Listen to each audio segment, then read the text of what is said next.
Yes. Hey everyone, welcome to Voluntary Virtues Roundtable. Every Tuesday, 8 to 10 p.m. Eastern Standard Time.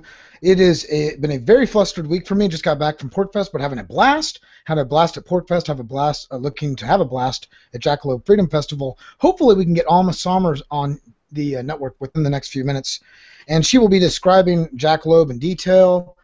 Uh, just talking about comparing and contrasting that to a Porcfest and going a little bit more in detail about details on that. So before we get too deep into this, I want to welcome the panel. So let's see. Kruger, the Krug, he handled the show last week for me when we had Katie Chaos on the show, I believe. She showed up, right? I'm just joking. I already saw it was awesome. Yeah, I saw the show, but I didn't want to spoil it.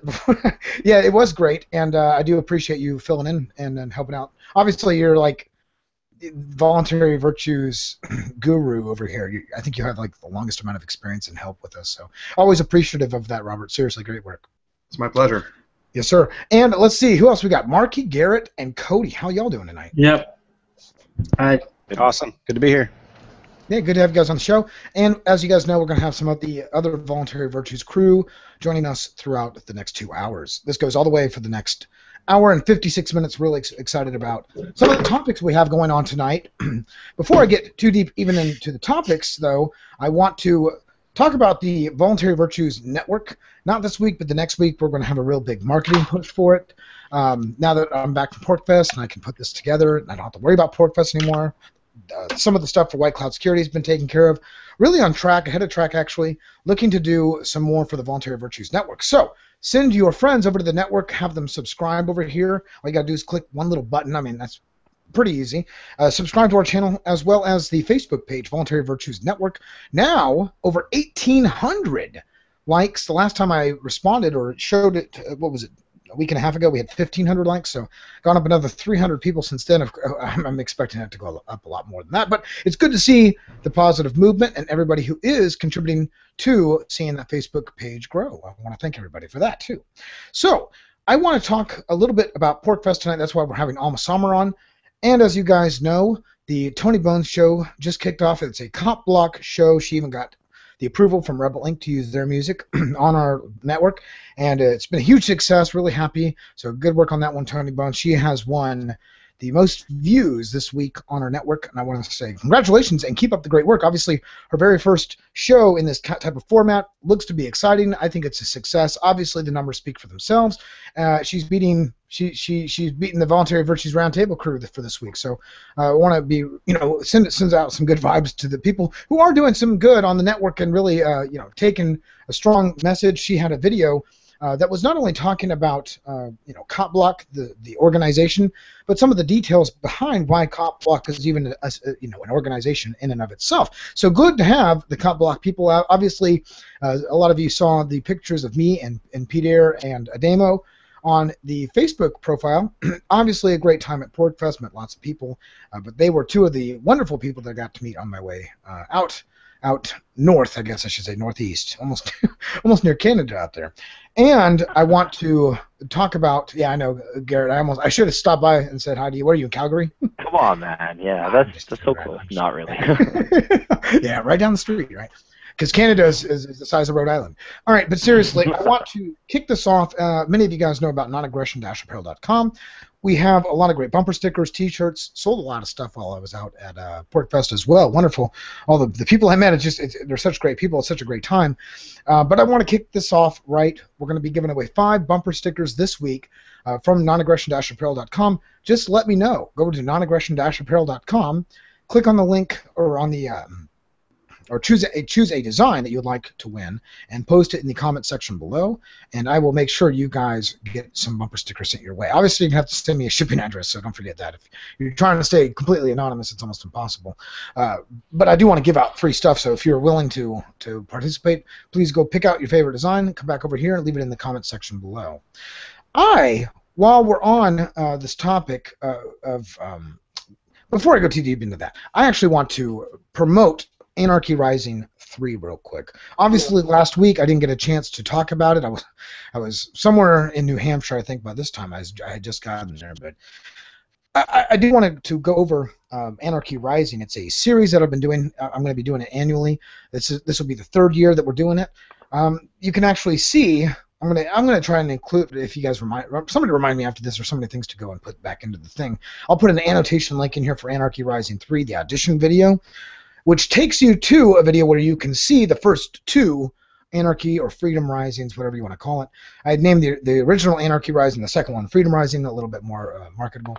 I don't know exactly which angle I'll be taking the third one, but it is right now through July 15th, time to submit your audition videos. I've already got a lot of people submitting audition videos. Thank you to those people who jumped on it early. Obviously, as stated before, you don't want to procrastinate, not only with this, but just in life. I think staying ahead of life, staying ahead of the curve is a good thing. I try to do that in almost every facet of my life. It's hard, but I think it does improve life. So if you could get your audition video in sooner, then if you don't like what you said, you made a mistake in the video or something to that effect, you can go and make a second or third or fourth or fifth, etc. I'm not going to start even looking or really starting to take them for editing until the 16th of July. And I know somebody's going to come back and be like, can I have like 3 more days? So, you figure that into your head too. But I want to get people on this as soon as possible. So please submit your audition videos for Anarchy Rising. This is doing really good. We have lots of hits on both of the videos. I think it's going to be a series that will go into the history books, etc. So maybe I'm being a little biased here, right? But I think it's a really good project, and what it does is it enables people who it's like kind of like that feeling when you get to Porcfest and you just know you're a libertarian and you should dive in deeper, especially your first one. Well, this is one of those events where when you actually get out onto camera, maybe for the first time, some people have done that, and they say I'm an anarchist or something to that effect, even just an audition video. Maybe they don't even submit it. Maybe they just need to do it for themselves, and they never even show it to Shanklin, right? The thing is, it helps them. It's kind of a way to self-identify with the fact that you participate in self-autonomy and individual respect for others. Vis-a-vis the non-aggression principle and voluntarism. So it's also good for those who might have been in the movement for a while, who haven't had any exposure. They're trying to get their name out there. Well, hey, get in this video with dozens and dozens of other voluntarists, which will be seen by tens of thousands of voluntarists, or hopefully lots of people at least. And it's one way to obviously become known. I do want to include names in this because individuality does matter to me. So some of the last Anarchy Risings, I didn't really show names, and it kind of cut out on some of the... I want to make it to where it blends, but that if people really want to know, they can just look at the name and say, oh, that's a person right there. So not that you have to submit your name. That's a whole other thing. We can get to those questions on the audition video, but I do want to raise that up. Very big project we got. You got 2 more weeks to submit that video, so please try to get that stuff in as soon as possible. Let's see. Have we gotten Alma on the line? Oh, we are still struggling, but we did bring Kyron in. How you doing, Kyron? Got to unmute real quick. He's got to... There we go. Yeah.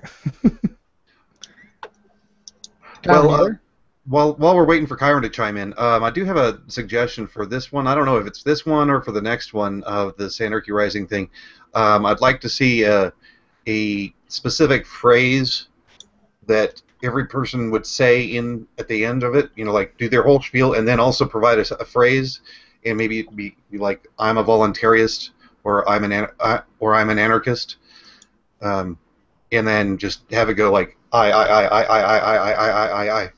am, just have it like fade from one person to the next, to the next, to the next, like they do in those PSAs that we all pay for. Yeah, no, I'm with you. No, I taking a little bit of strategy. I'm gonna definitely employ something like that. So, Robert, now good advice. I do like it.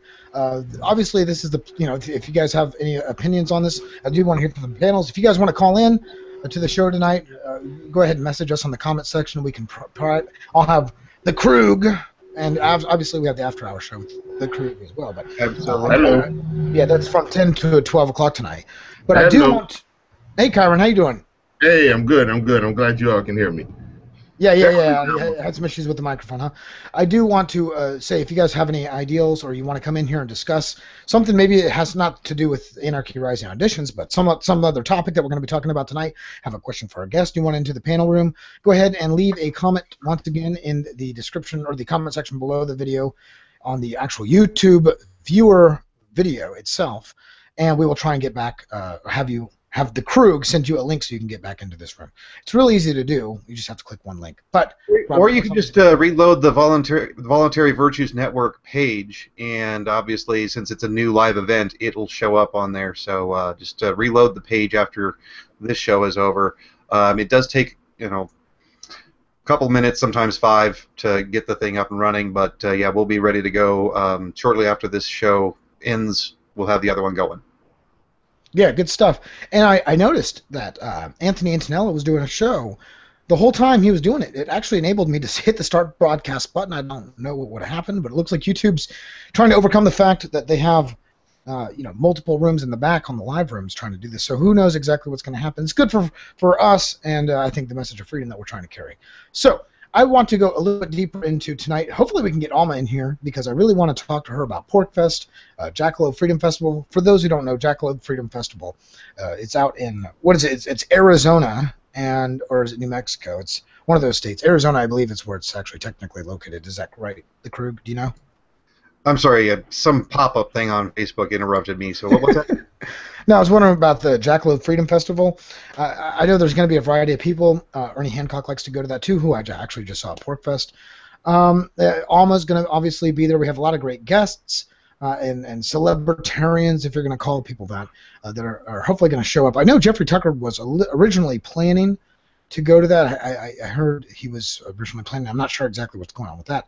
But hopefully we can get Alma in here. We know that this is what we always say. If you're going to be on the show, make sure you're not going to be on an iPad or a cell phone. Try to use a real computer, desktop, or laptop so we can actually get a real, Google Hangouts just only works well with personal and desktop computers. But I do want to go over some of the topics we will be covering on through the rest of the night. One of them is going to be national holidays. What is it, Garrett? It's Canada Day or something ridiculous like that? Canada, it is July 1st today, so we decided to be on the ball compared to you Americans and put it a couple days early, so get our nationalism in before. It's a Fool's Day. It's the first day. It's kind of like April Fool's. It's Canada Day. It's Fool's. I mean, you're a fool if you celebrate it. No, I'm just joking around.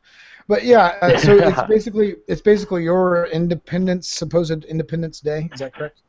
Yeah, True North, strong and free, asterisks, for terms and conditions apply.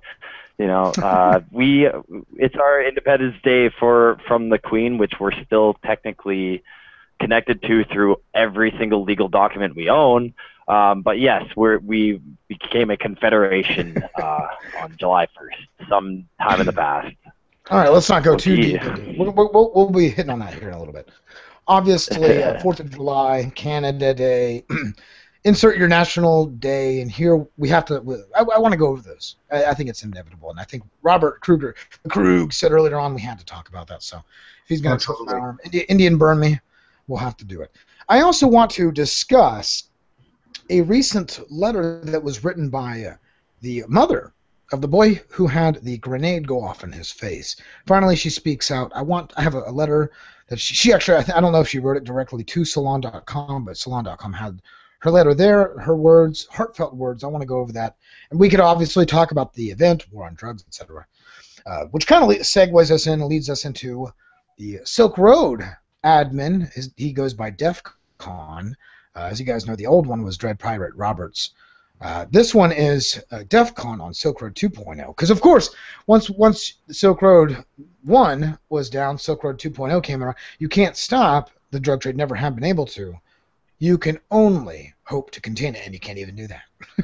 But it's inevitable to stop, right? So I want to talk about some of the recent statements from Silk Road 2.0 showing some of the restitution or repayment, not necessarily restitution, because I don't think they got the money from the actual criminals themselves back, but there was a hack on Silk Road 2.0, over $2.5 billion lost, but over 80% plus of that money has been returned to the people through the Silk Road community trying to keep its name up, right? It is technically a private institution, although we don't have one individual to tie accountability to. It's not really a market phenomenon as much as it is a state phenomenon and a market trying to live inside of a state.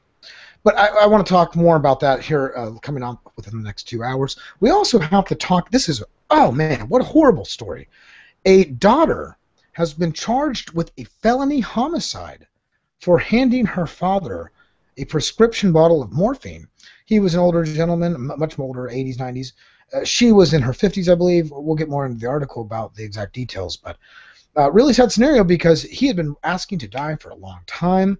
I don't think she knew at the time when she was handing the bottle that he was going to take all of them. Maybe she did, and she was supportive of assisted suicide. But the whole story itself is really sad because he'd been wanting to die for a long time, and he actually ends up dying, thinking his daughter might actually be going to jail for a long time and in trouble because of him just trying to want to die, right?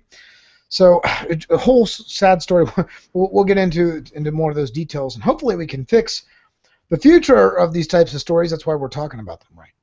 Also, it looks like Cody wants to talk about how police confiscate a healthy baby for testing because of an off-grid birth. So that's going to be an interesting story. We'll hopefully get to that right behind national holidays, because these are obviously some great topics, great current events happening this week or the week before that we must talk about. So one more reminder, if you guys want those bumper stickers, please leave a comment in the comment section of the YouTube video, and we will be picking out some winners after the show and sending out some bumper stickers to you guys. Of course, if you also have comments or questions, we're monitoring that information. So if you want to participate, just throw in a comment, and we'll be happy to address it if we catch it in time.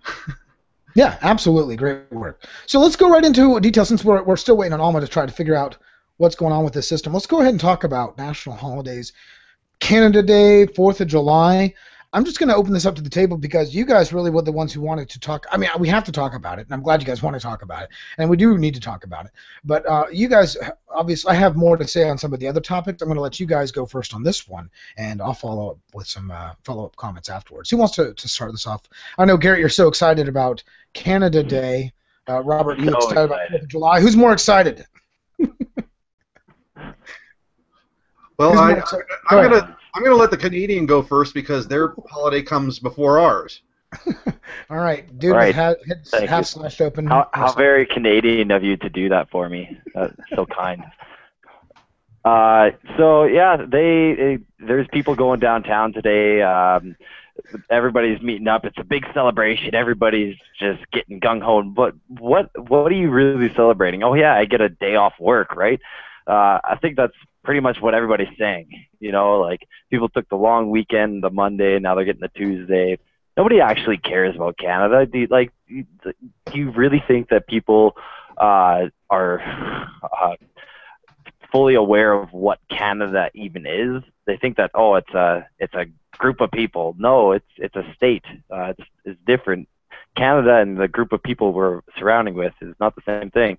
You guys down in the States really kill it. I gotta say, you guys just destroy your national holiday, doing a bunch of things that you probably aren't allowed to do on the other days. But hell yeah, freedom! We can shoot fireworks in the streets and all that fun stuff. It's just because we like to barbecue and blow shit up. Well, hey, just to be fair, because there's some people who might be tuning into voluntarism stuff for the very first time, and they're going to be thinking, what do you mean? Canada is just a state; it's a group of people. I think it's important to make the distinction that there's obviously a dichotomy between a region or an area and a state. So in other words, even if the state was to vanish tomorrow in Canada, people would still refer to that area, probably for tens of thousands, maybe millions of years, as the Canada or Canadian region or something to that effect, especially if languages don't change, right? So that's one thing I just want to point out. I agree with you. Obviously, the state, not only the hypocrisy of people celebrating half the things that they do contradict the laws that they're celebrating the freedom of, but the state itself is actually a bad thing that's enslaving them. It's a plantation. It's a tax farm. It's a place. It's a basically a plantation where they tell you what to do, and no matter what, if you don't do it, you go to a cage, and vice versa. If you want to do something and they tell you not to, you can't. And if you do, then you go to a cage. So this is the hypocrisy of celebrating your freedom inside of this plantation system, which is always threatening you. The threat is always looming, right? But yeah, the region itself might still exist after the state appears, but really, what most of us voluntarists are poking fun at is the actual institution of forced hierarchy, the state itself, that is there to only impose and abuse, corrupt, and to basically enslave other people and tell them what to do and tell them what not to do. So, really, we're against this whole idea that you have these only that public property borders are real. It's just unknown land until a private individual comes and homesteads it, and after they've homesteaded it, trades it voluntarily with others, right? So that's the only reality is the individual, and that the nation state is just a concept, a figment of somebody's imagination. So, and that's why we just have jokes when people say that this figment of imagination is all of a sudden going to have this like ability to touch a day on a calendar, and it's all of a sudden like deemed holy or something like that, right? It's ridiculous. It's just it's a fascist idea. I think before people think we're getting too sour about it, like before people think that darn, I hate this Canada Day, I hate July 4th. Like, we like fireworks and parties as much as anybody else, but like, why do we need to celebrate a state? Well, if we're going to celebrate, what is there to celebrate? I mean, if we're going to celebrate it, I think we should celebrate it right. We should go and actually put into place what it was that the original founders had in mind when they printed the first copper penny, designed by Benjamin Franklin with the statement "fugio," meaning I flee or I fly. And on the other side, it says, mind your business. That is the policies that we should be following in this country. Mind your own business and free yourself. Fly to whatever it is that you want to do. And that's what this country was supposedly founded on, not this bullshit of pledging the allegiance to the flag. Right. Like, pledging, like, I'm surprised you don't see more people burning flags today. I'd like to see a little bit of that, but... You know what? I may actually do that. I've got a flag over here, don't I? No. Damn it! I already got rid of it. Watch out for the fire codes inside your building. Just saying. All right. Well, what do you guys think about flag burning? Like, what's your guys' ideas on that? That's one thing that I've been thinking about this week. Victimless crime, right? I think it's symbolic. I think it's the flag itself is symbolic. So if they're going to use symbolism, maybe we can too.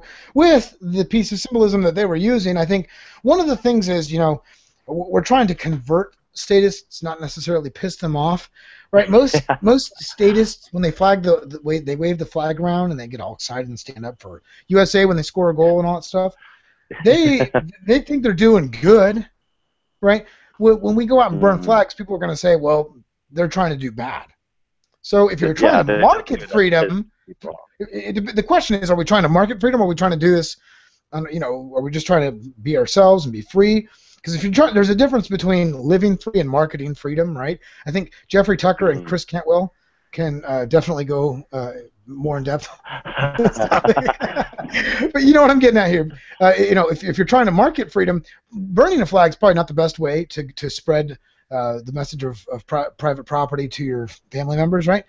But at the same time, if you're going to do it in your own, you got Porcfest, man, go for it. We should have done it while I was there. Why don't we do that, actually? Like, I never see next year I'm going to have a flag burning at Porcfest, commemorating for the Good weekend. mark.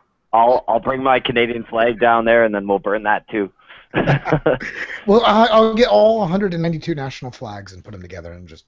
That way nobody can be like, you're anti-American. Well, technically I'm anti all this nonsense. So what you got on me? Wouldn't that actually be a really good idea? Get every single flag out there and burn them all at the same time, and be like, statism in general is bad, not just. Yeah, I love that idea. I just said it. I think I think a genius would come up with that idea. I'm just joking. All right. If you don't want people flag, you're a terror. You're anti-American. That's right. If you don't burn this flag, you're a terrorist. See, either way, it's a lose-lose scenario, right? All right. It looks like Alma's in here. Alma, you getting in? Or who's that? Yeah, Alma, you're in. No, that's Alma. That's not Alma. Just hover over it. It's Leo. Well, it's okay. Well, maybe she's using Leo's stuff because usually they do. I don't know. Well, you never know. Could be Leo, but I got the. Is it Leo then? Leo, you there? No. Yeah. All right. I got the information for the Jackalope event anyway, so I know who's going to be there, and I can give some commentary on that. I did a little research while we were talking. Well, let's just find out real quick. Is this Leo or Alma? It's Leo. Leo, how you doing? Doing okay. Good. So, oh, there you are. Yeah, finally see your video camera. All right. So let's go into some detail about Jackalope. Obviously, you came to help us out with some Jackalope today, right? Yeah, sure. Great. And I'm really excited about the event. Can you tell us when it is? Fill in people who people haven't heard about this for the first time. Some people have heard about Porcfest, but this is somewhat of a new event that some people might not have heard of before. So let's really go into detail about what Jackalope is. The reason I wanted you on the show is obviously because it's a month away, right? Yeah, it's the first week of August, the 1st through the 3rd. All right, great. Okay? Yeah, we can hear you fine. And okay. What was the original purpose of Jackalope? Alma kind of started that whole thing, but the whole idea is that we don't need to ask permission. I know Porcfest is a pretty cool thing. I've never been there, but maybe plan on going next year. But the whole idea is we do it in the national forest without getting permits of any kind, and that's the whole idea behind it. Going Adam Kokesh style, huh? No, actually, he went into the city and had the gun. See, I guess this is a way to poke the hornet's nest without poking the hornet's nest. So I see. Yeah. I mean, I really do like it because it is a victimless crime, civil disobedience, and whatever you want to call it, right? A way to spur people who might be in the system to help them see outside of the system is what I'm trying to get at here. So it's good to see a Jackalope. Now, is there a fee to go to Jackalope? Obviously. Oh, well, that's the thing. It's completely free. It's in national forest, and I don't know many people that know about the Western National Forest. You can camp anywhere you want for 2 weeks without any fees or permits. But I do know they wanted us to get a permit last year because if there's any group more than 74 people, they tend to want us to get porta potties and all that kind of stuff, which we have a donation campaign for that. But they came in last year and kind of bugged us a little bit, but then just kind of left us alone because really we're camping. Yeah. You could just set up Jackalope 1, Jackalope 2, Jackalope 3, Jackalope 4, and after the first 72 people arrive, then you start to doing the next 72, or in the next, This is one group, and this is the other group, and, well, they kind of intermixed. I don't know what happened there, but, yeah, we're separate groups. I don't even believe in doing that. I mean, we're people. We're free. For free, we're going to act like it. And this is the stupidest thing. If they come aggressive on us for camping, I mean, come on. That's just the dumbest thing in the world. And, I just thought this was a popular camping area. I just met all these people right now. So there's a ways around it. Yeah, definitely. So as far as guests that are going to be there, I'm going to go ahead and read off what information I have, and if you could correct me if I'm wrong on anything, then please feel free. Let's see. Looks like we've got Josie Wales committing to go. Mark Stevens from the No State Project is speaking on Saturday. Of course, Alma Summer will be there. Danelle Smith will be there, according to this information. Michael Shanklin is supposed to be there. Is that true? I think it's true. Oh, my. Are you speaking? Sure. When you get there, I don't know. You might have a thing that you're doing. It's spontaneous order, brother. We're all speaking, right? Larkin Rose is supposed to be there, and as far as I understand it, he probably would be giving a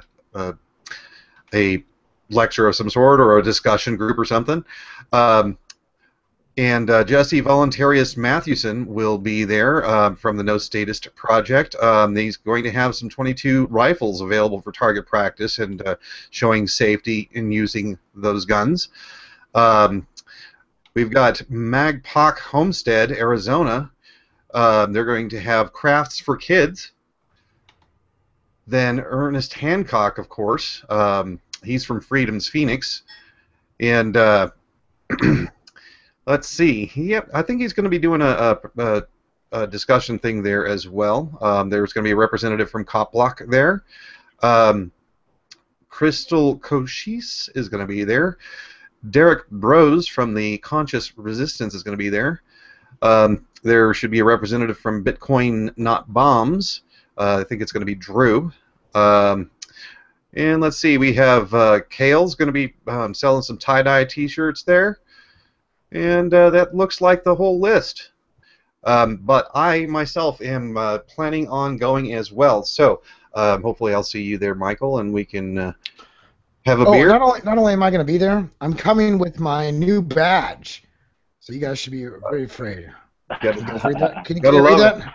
It says, let's see, badges don't grant extra rights. Shiny badges don't grant extra rights. That's correct. Just got that from Cop Block, so really good stuff. Well, I hope they're you guys selling have to obey me. Make sure you show me IDs and all that stuff. So.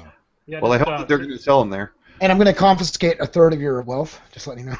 All right, Yep. Seriously though.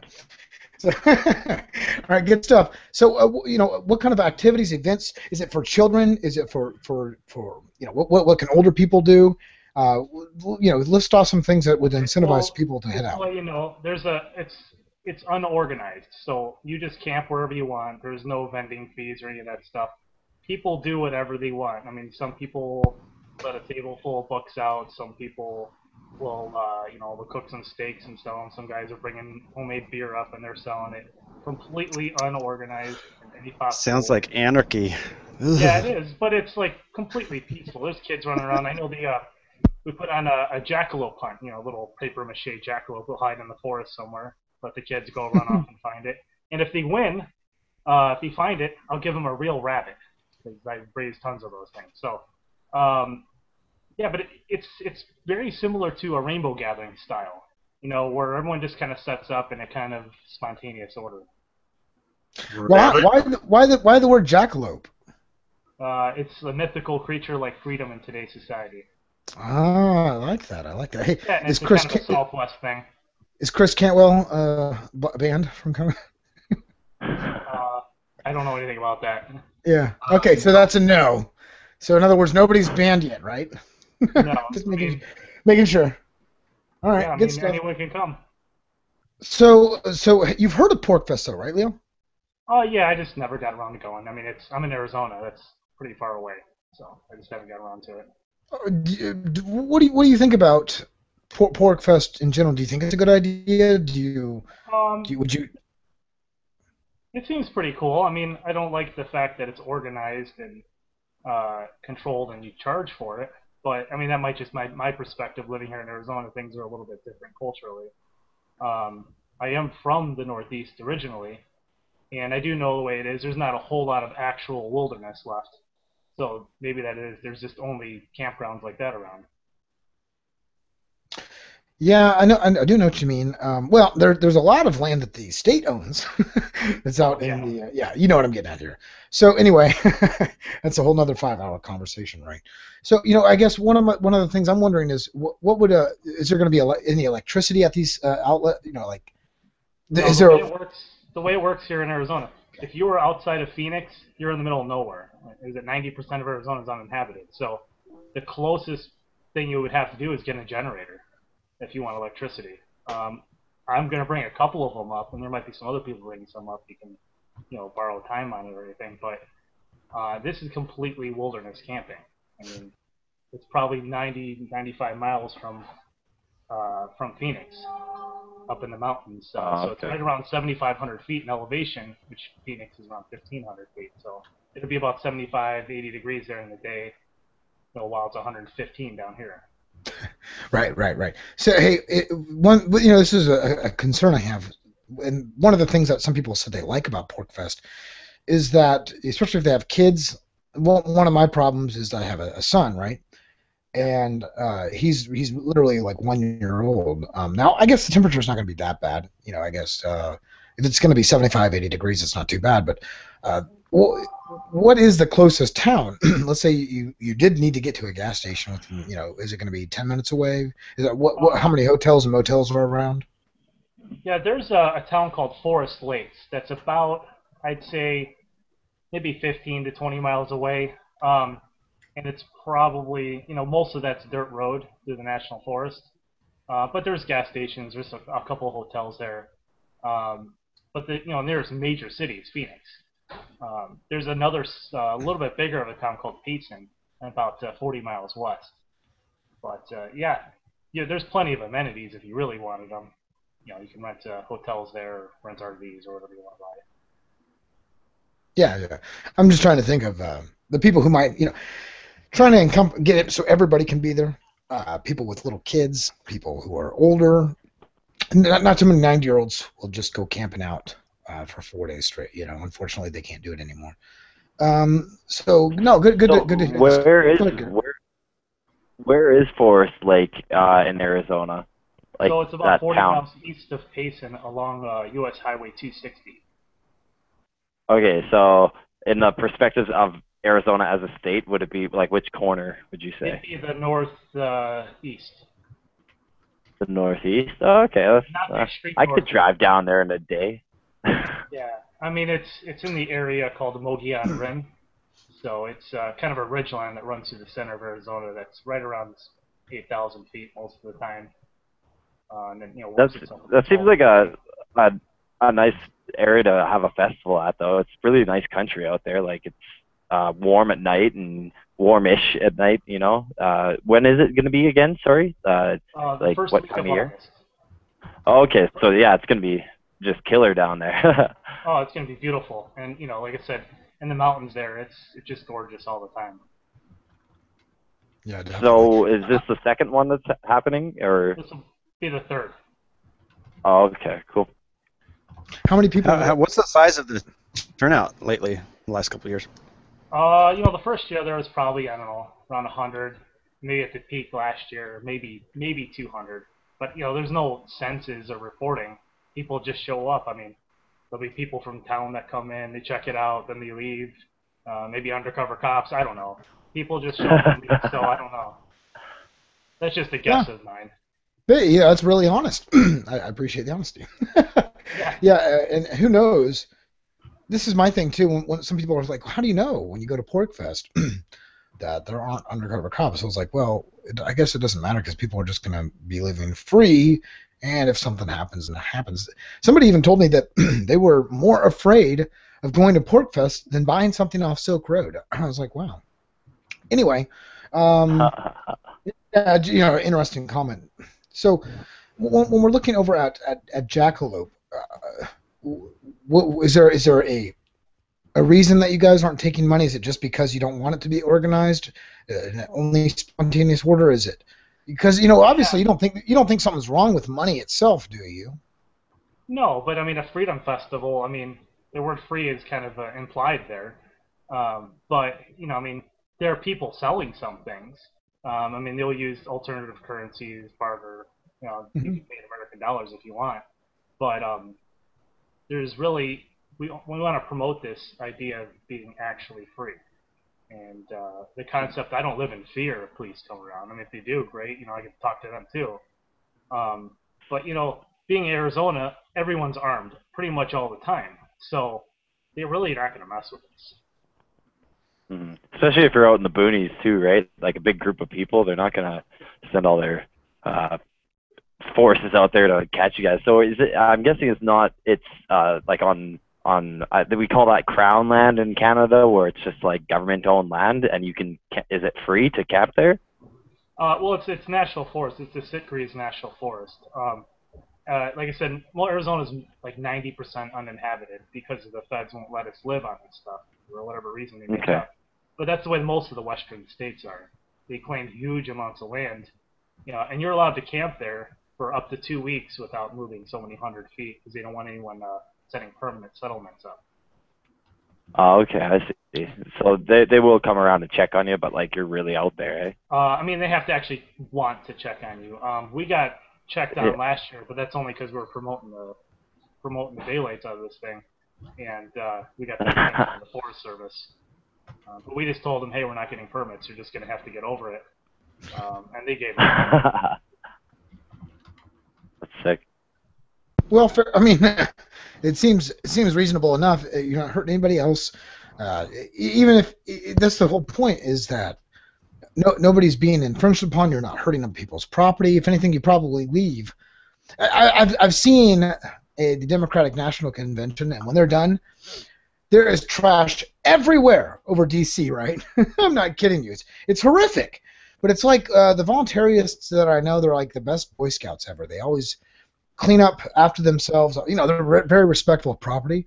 And because of that, they usually extend it even to unowned property, even if the state happens to claim some of it. They don't want they realize that the state's ownership claim is they might possess it, but it's not a real claim.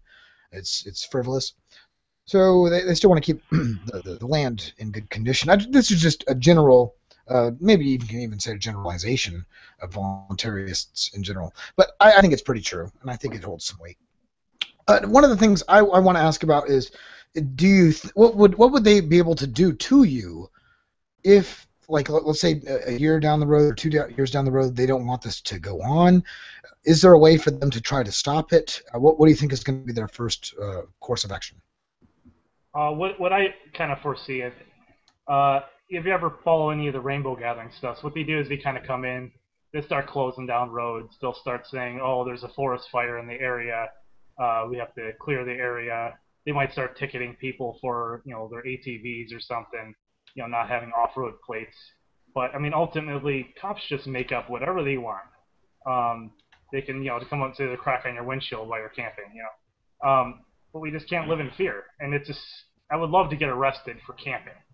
I mean, that's like the stupidest thing in the world. Yeah, especially with so many people there to document it, they would be silly to do that. It would just create a media storm. Yeah, absolutely. I don't know what the knew what they were getting into last year when they started messing with us a little bit.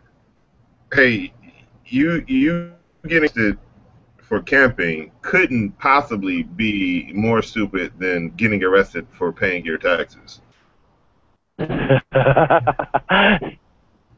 Yes, Kyron, you're a badass. You win.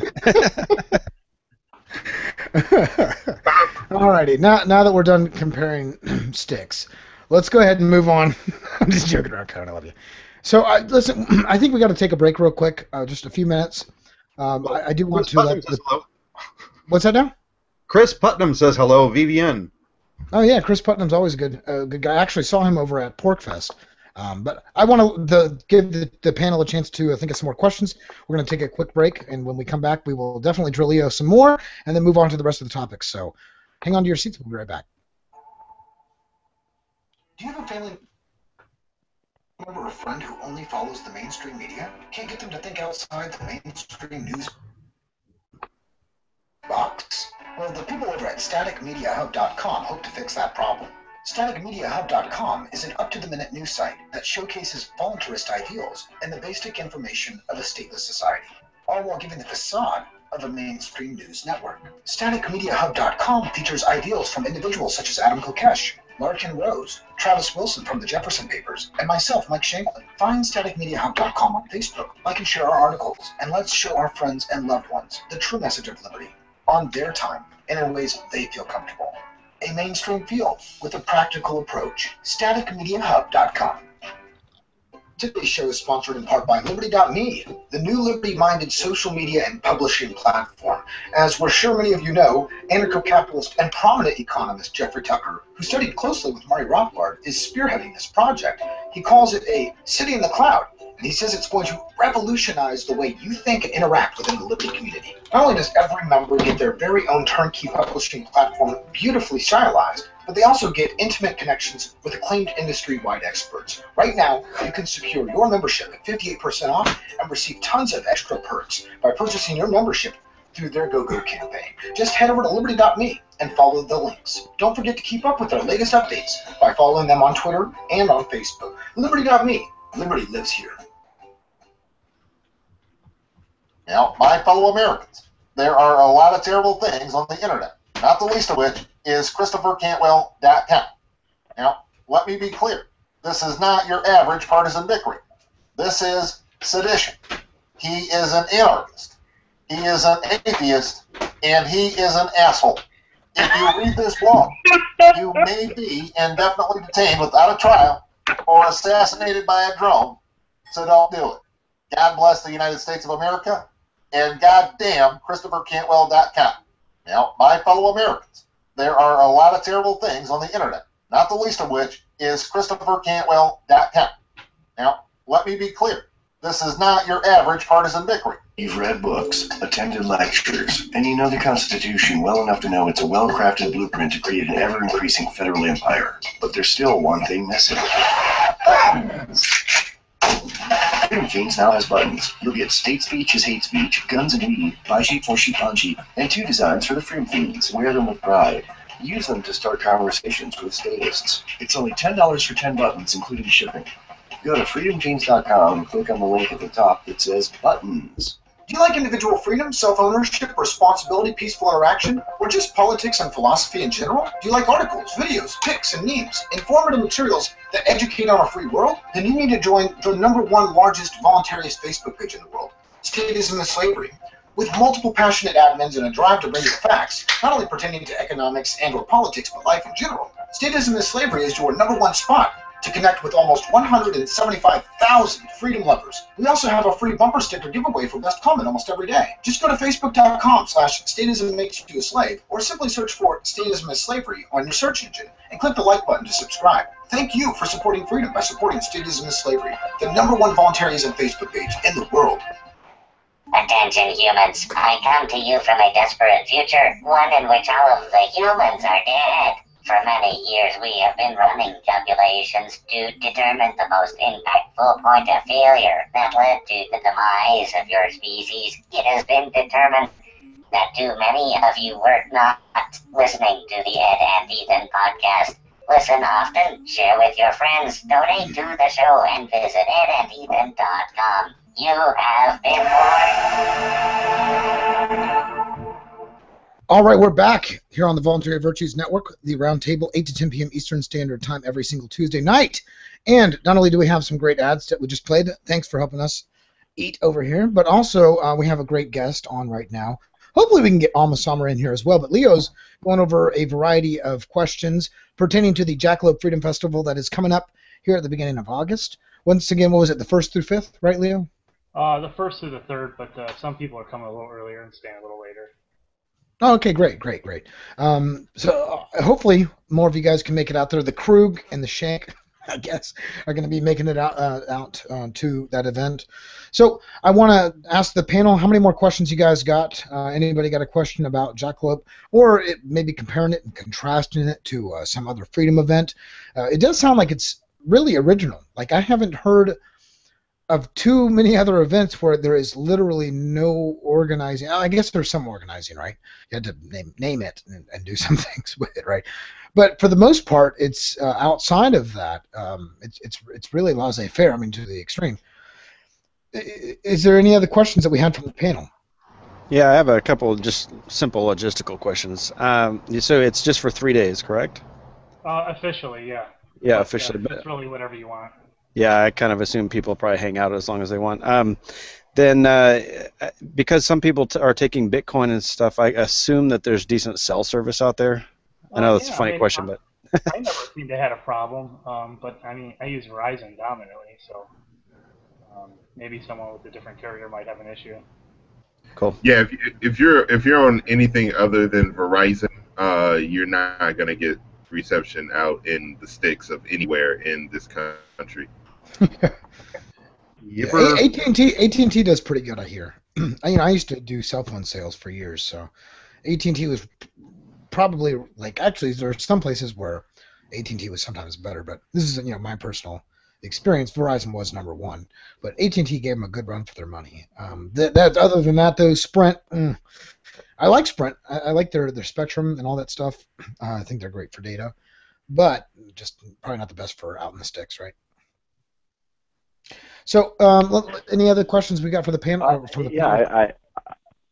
I got more logistical questions, as Cody would put it. So when people are coming out there, do people carpool a lot? Is there a way that is there like a group that we could join in and talk to people coming from different places? Yeah, if you're interested in something like that, you guys can message me and I can put something together. Also, another project Alma and I have together is a thing we do. It's called Bitcoin Excursions, where we take people on like guided hikes and tours of like the Arizona. Oh, okay, yeah. But we can arrange some kind of large carpool or something like that coming from Phoenix if people need to fly in. And that would be the nearest airport. One more logistical question, so to speak. You seem to kind of indicate that the 15 or 20 miles getting into the campsite was all dirt road. Well, yeah, it's Forest Service road. Okay. I'm just curious because I've been on a lot of different ones and they can really range in quality. If it's a big if, I get down there, it'll be on my motorcycle. Is it a really crappy road or is it fairly well maintained? I saw a guy bring in one of those really large Harleys last year. Okay, He cool. seemed to make it in just fine. They have big RVs coming in, things like that, so I never had an issue. Yeah, are there RV facilities? Well, you can bring an RV. There's some RV facilities in Forest Lakes if you need to do dumping or filling up water or anything like that. Okay. There's actually a Forest Service, like an official campground about 10 miles away, and you could fill up water there and dump there if you need to, and that's for free. Okay, and on site are there bathroom facilities and water facilities? We are getting some porta potties delivered, and we're raising some money for that right now. Okay. The last couple of years, a guy kind of took it on himself, and we all just chipped in and gave him money. But I think we're just handling it ourselves this year. Okay. Well, I think that's all the questions I have. Did anyone else have questions? Nope. Yeah, as of right now, I think that answered all my questions too. You guys are obviously doing a lot of great work over there. I support this. Obviously, I'm going to it. So hopefully, I can see a lot of other people there. It's going to be like, in my opinion, a West Coast Porcfest without the Christopher Cantwell banning and maybe a little less organization. So sounds great. You know what I'm saying? I think it sounds wonderful. Anyway, I'm really excited about it. I do hope that we can have a big turnout. It would be nice if we could get 1,000, 5,000 people out there as well. But yeah, that may be a little bit down the road, but it does take time. Porcfest wasn't built in a day, and neither will Jackalope. So I do want to thank you, Leo, for coming on here and answering some of these tough questions for us. Great. Thanks. Yeah, definitely. We'll have you back on soon. Tell Alma, sorry for the technical difficulty. Tell her never to call in on an iPad, okay? Okay, great. All right. I'll talk to you soon. Thank you, sir. All right. Good stuff. Yeah, obviously, really good stuff coming from Leo there. We do need to hear about Jackalope Freedom Festival. I'm really excited to hear about it and see it firsthand. It's kind of like the first time I went to Porcfest. It's good and all until you actually go, and then it really is amazing. I have a feeling Jackalope's going to be like one of those things that turns into, because knowing Alma and what she's done with this project over the years, I think it's only obviously going to grow. She's not going anywhere. It's not going anywhere. It's only going to continue to grow. So I wanted to give it some support here on the Voluntary Virtues Roundtable. I want to open this up to the panel. What do you guys think about the event? Good idea? Like it? Dislike it? Why? Why not? Go. I think it sounds awesome. I think it's cool to be able to demonstrate that spontaneous order philosophy. I've been to a few unorganized camps before, nothing quite to that scale, but still 20, 30 people, and it always seems to work out, People can work things out. They don't need a whole lot of organization. So I think it's cool. Mm-hmm. Well, I'm kind of stoked for that. That's close to me, Garrett, can you afford the entry fee there? Porcfest. I'm just joking. yeah, it's only 1,000 miles from me. This down there. Yeah, no, that's a hell of a lot better. Honestly, I'd be willing to do that. If that means that I could go down there and visit the States before I'm 21 and still have a fun time, if you know what I mean.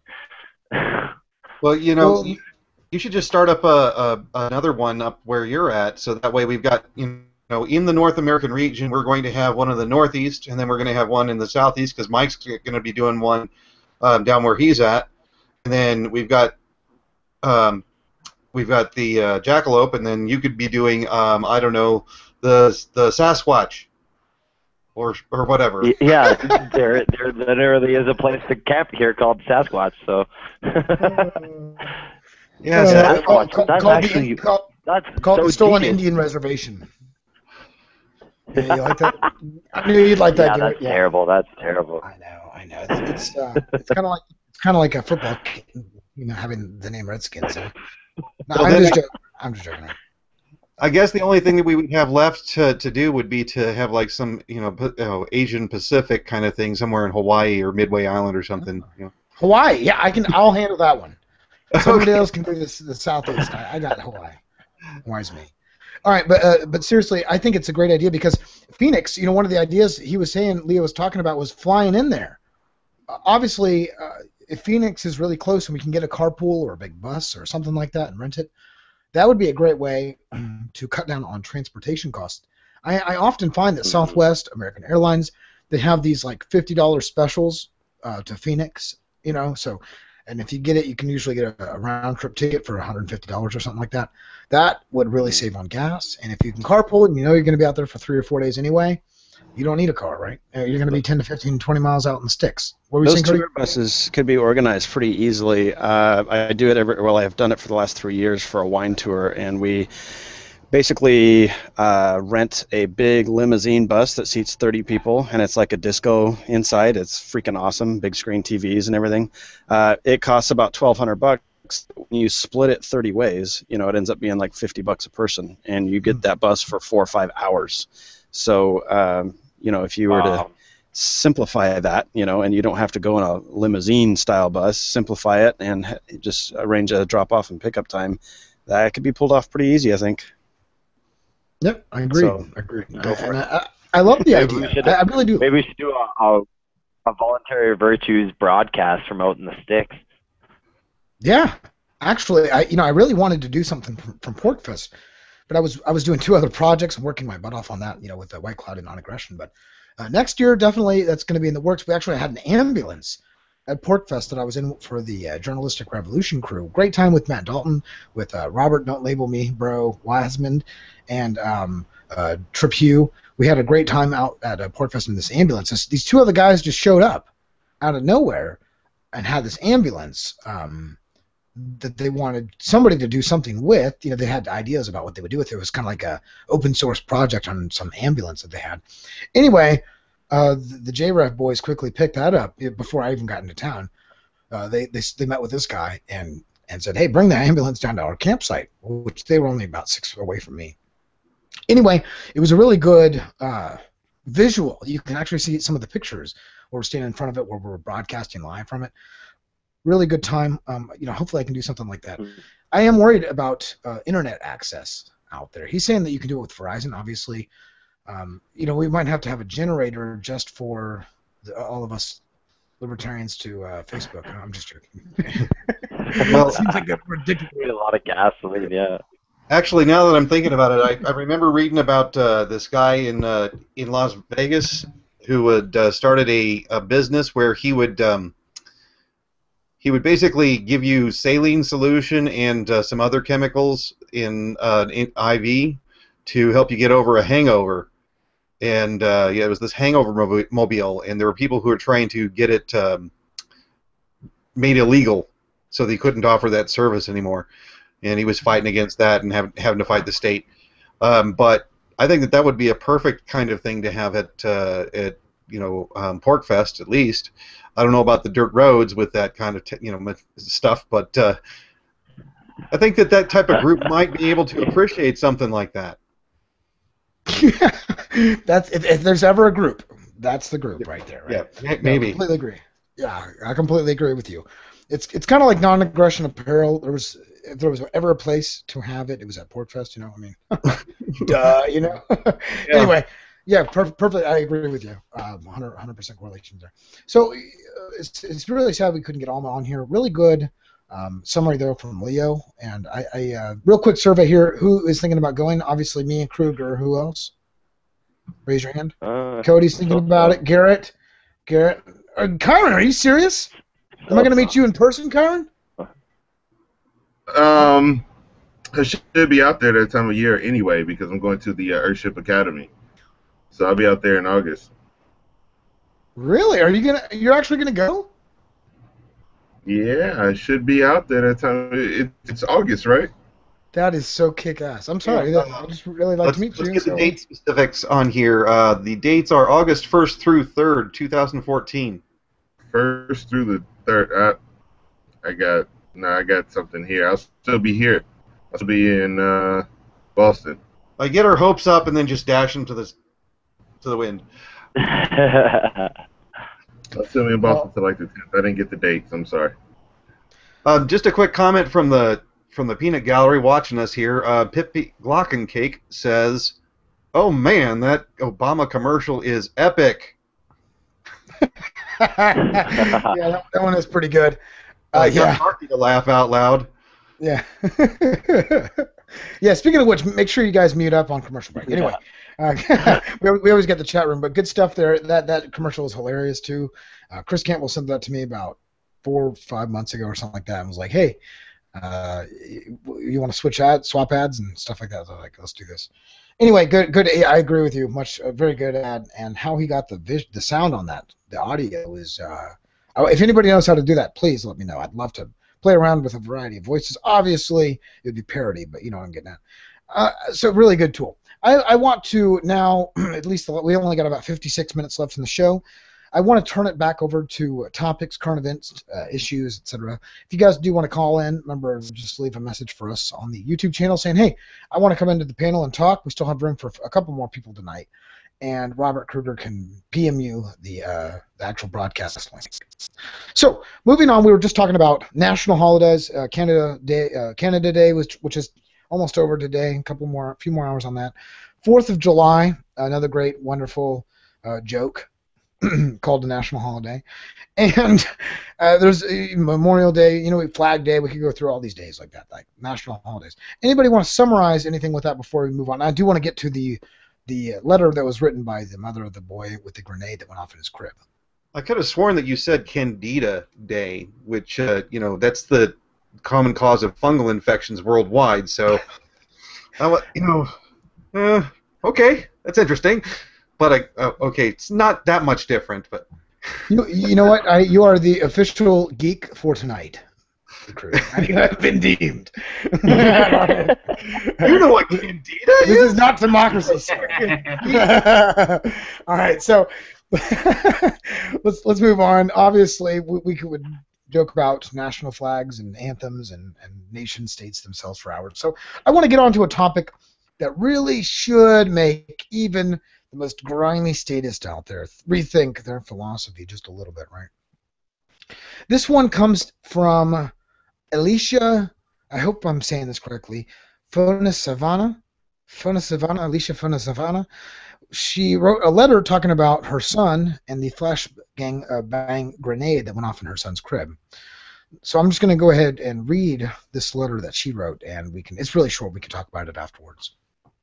She starts, after our house burned down in Wisconsin a few months ago, my husband and I packed our 4 kids and all our belongings into a gold minivan and drove to my sister-in-law's place just outside of Atlanta. On the back windshield, we pasted 6 stick figures, a dad, a mom, 3 young girls, and 1 baby boy. That minivan was sitting in the front driveway of my sister-in-law's place the night a SWAT team broke in, looking for a small amount of drugs they thought my husband's nephew had. Some of my kids' toys were in the front yard, but the officers claimed they had no way of knowing children might be present. Of course, right? It's easy when you just lie and cover it up. Our whole family was sleeping in the same room, 1 bed for us, 1 for the girls, and a crib.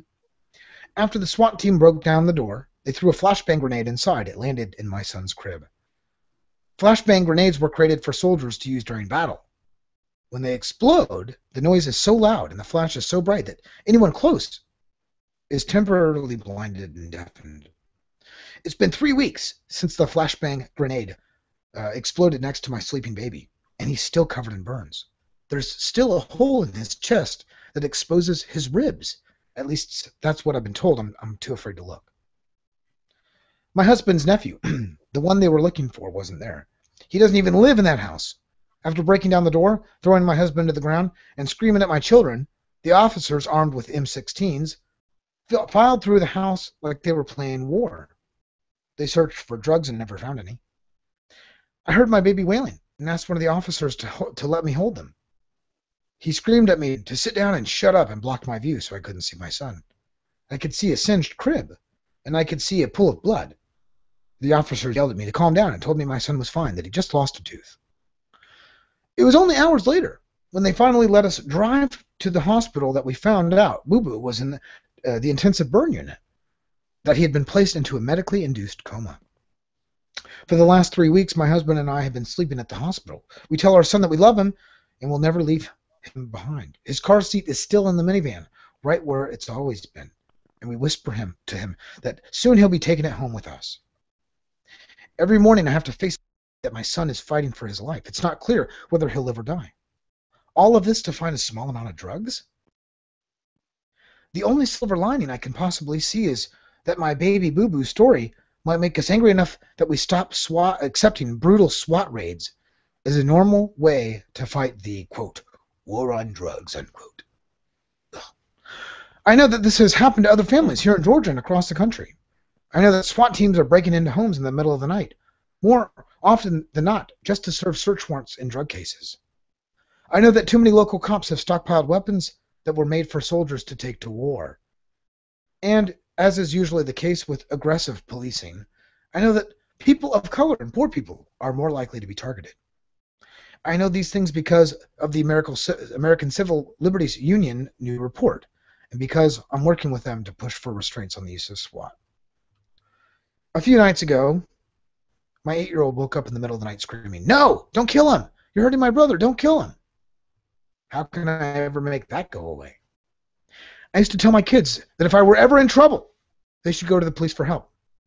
Now my kids don't want to go to sleep at night because they're afraid the cops will kill them or their family.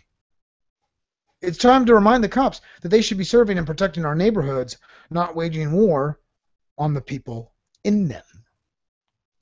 I pray every minute that I'll get to hear my son's laugh again, that I'll get to watch him eat French fries or hear him sing his song from Frozen. I'd give anything to watch him chase after his sisters again. I want justice for my baby, and that means making sure no other family ever has to feel this horrible pain. There was an update, and as of afternoon of June 24th, 2014, baby Boo Boo has been taken out of the medically induced coma and transferred to a new hospital to begin rehabilitation. The hole in his chest has yet to heal, and doctors are still not able to fully assess lasting brain damage.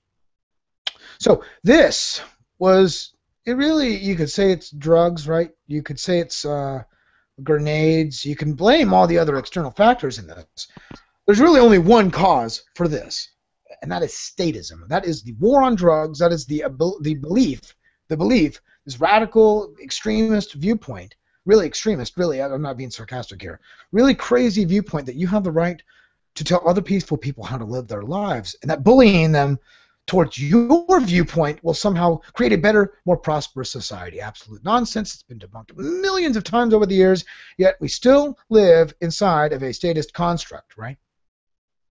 Although the people around us obviously are losing the good illusion of statism that was trapped in their heads for hundreds, if not thousands of years, sadly. Not that one individual, but, generational effect. So, I could go into how the police officers lied. Do you want to talk? How many times do they lie in just this one article to this family? Lies, outright lies, just liars. And you expect me to trust these people with theft? With the ability to kidnap other people? You're out of your mind. You're crazy. And this mother who's probably never had to think about the war on drugs, this mother who's probably never had to think about what, the negative sides or aspects of government ever in her life, finally got a huge wake-up call, a huge little spur in the side of her butt, hopefully in the side of her, inside of her mental capacity, saying, listen, this is just not the best way to go about formulating a peaceful society, right? I want to open this up to the rest of the panelists here. Anything I missed? Anything you want to add? Here's your chance. Go ahead. I like to chime in. Black people have to go last. Sorry. Okay, I'll go then. No, Kyron, go ahead. Okay, Rothschild's last always. So even if go ahead. So I listened to this story in this article, and this woman talking about the war on drugs and how detrimental it is and has been in her life. And I've and people like me have been saying this for the longest period of time. Like, the war on drugs started, all these drug laws that we have in this country started as these racist policies in order to have an excuse to harass men of color for the most part. When it comes to marijuana, cocaine, now I'm sure there's some other drugs out there, etc. And it's so funny that now that they figured out that they can make millions and millions of billions of dollars locking people up for victimless crimes. We're all niggas now. Welcome to the plantation. Welcome to the desert of the real, as Morpheus said in The Matrix. It absolutely boggles my mind that they did a SWAT raid on this house for, I believe, $50 worth of drugs. How much did it cost them in gasoline alone to get to this house? And probably in an MRAP that they got from some surplus war supply, to go get a slice of bud, like, or whatever it was. Because usually when they don't tell you exactly what kind of drug it is, it's usually marijuana. Like, would you ever kick down someone's door with an M16 because they bought some marijuana? Hell no. But these sick people think that, and why? Because they themselves are addicts, and they don't know that they love to get high on one of the most powerful drugs the human body can produce, adrenaline. They're adrenaline junkies, and they don't even fucking know it. If you told them that they get to do a SWAT raid every day, they would fucking love it, because they get off on the adrenaline. Welcome to the plantation, everybody. Mm-hmm. You know what makes me sick about this is that there's a page out there saying, we support those police officers, whatever county they're part of. And, like, you've got to be fucked. Like, how could you be so blind to what they did, to what atrocity that created this policy of having people who can break in your door and throw a grenade on your kid's chest and get away with it with no, like, I haven't heard anything about any of these officers getting any negative action against them. In fact, didn't their chief or whatever, police chief, say that their actions were completely justified? Like, I can't believe how people would be so blind to see that, hey, maybe this is the reason that there shouldn't be police officers. Makes me sick. Yeah, absolutely. Anybody else want to go? Rothschild? Well, I'm going last, right? Yeah. No, go ahead. Good. All right. Well, government means never having to say you're sorry. Do they have to pay for the hospital bills? Do they have to pay for the surgery? No. So, nothing. I punch you in the stomach. I say, well, you were too close to me, and I walk on my merry life, and I get patted on the back.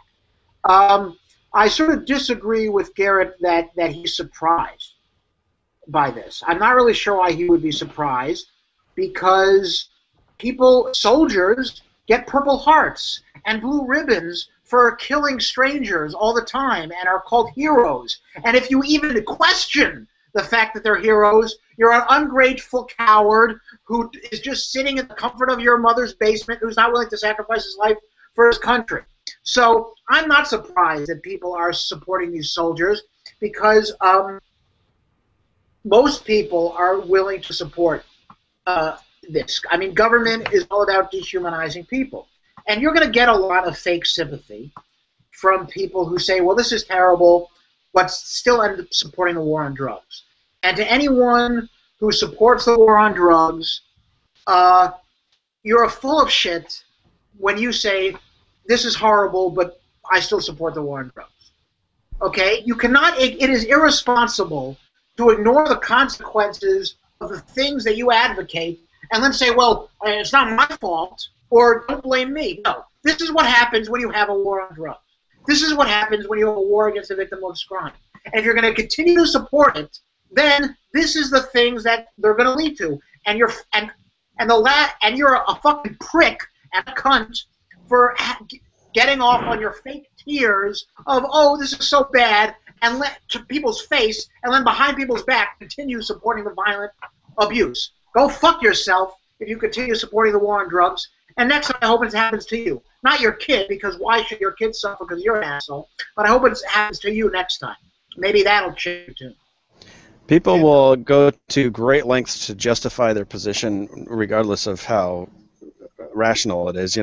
People who support the war on drugs, looking at this story, not that they'll ever see it, because the only outlets I ever saw carrying this story were all libertarian outlets anyway, but people who are in favor of the war on drugs will pretty much blame the druggie who had the stuff to begin with. He shouldn't have had that, and it's unfortunate that this innocent family had to be associating with this loser druggie who was creating all of this violence. If the guy hadn't had the drugs to begin with, none of this would have happened, and totally displace everything here. So it's really sickens me how this news is presented and how it's received and how little it's presented. I mean, this is an atrocious thing. I mean, this should be kind of all over Facebook, but the only people I've ever seen discuss it in the last few weeks are anarchists.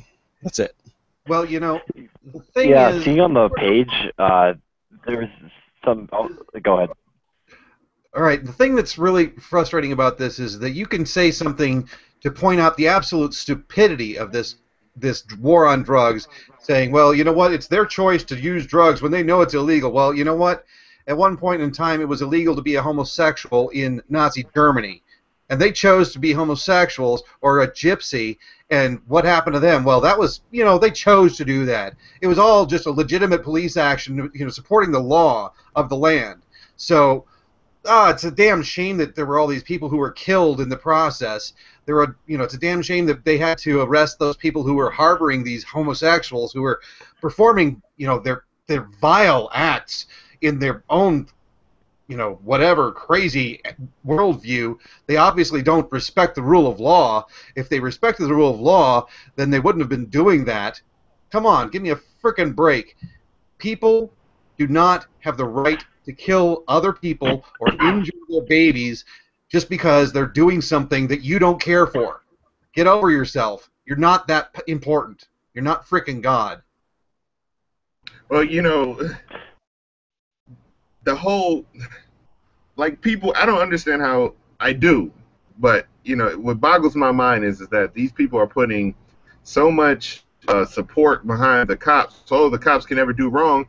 It's like, if they're so great, so high and mighty, and they perform their job at such a high standard, why the fuck they didn't know that a simple, druggie wasn't in this house if they had all of this high-tech surveillance equipment and put all of this effort and energy into this thing?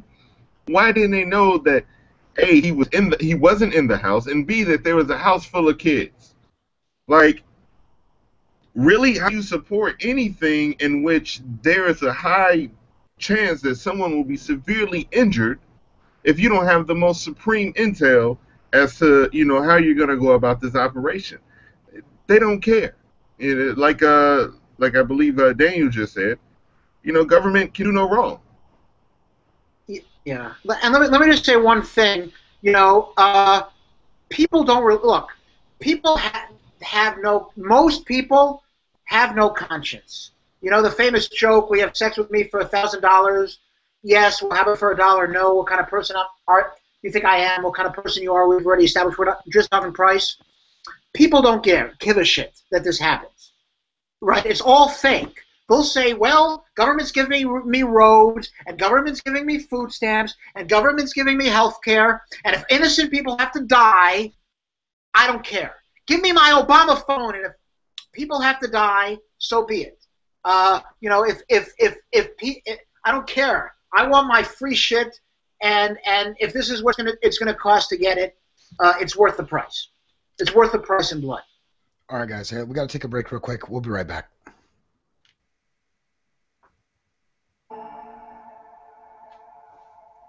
Do you have a family member or friend who only follows the mainstream media? Can't get them to think outside the mainstream news box? Well, the people over at staticmediahub.com hope to fix that problem.